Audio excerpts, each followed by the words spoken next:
এই যে কাঠটা ইস খেয়ে লাগলো ভাই মারেন এই যে শুনেন কিসে?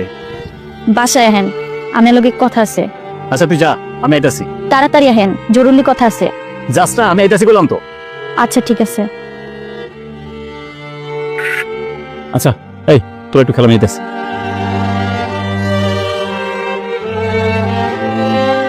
বেড়া ওই সুখে আছে, বউ গার্মেন্টসে চাকরি করে আর ওই আমাকে লাগে জুয়া খেলায়। কি কপাল রে ভাই, এরকম একটা বউ আমার দরকার আছিল। আরে ভাই ঠিকই কইছস, শালা এরকম একটা বউ আমার কপালে জুটলো না।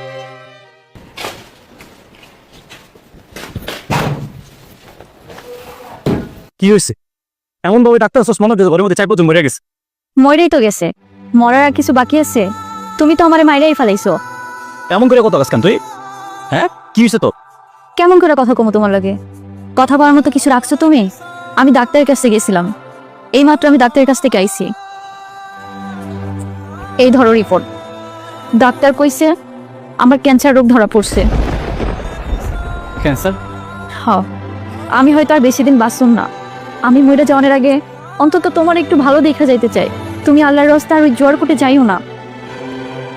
দেখো আমি এমনটা কোনোদিন ভাবিনি, তোর এত বড় রোগ হয়ে যাইব আমি কোনোদিন চিন্তাও করিনি।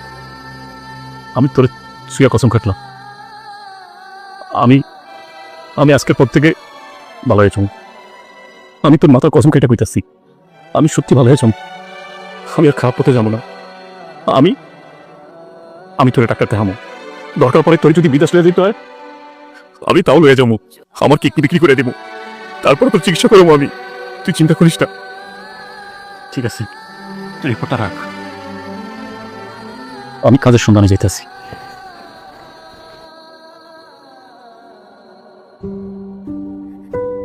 স্যার কিছু বলবা?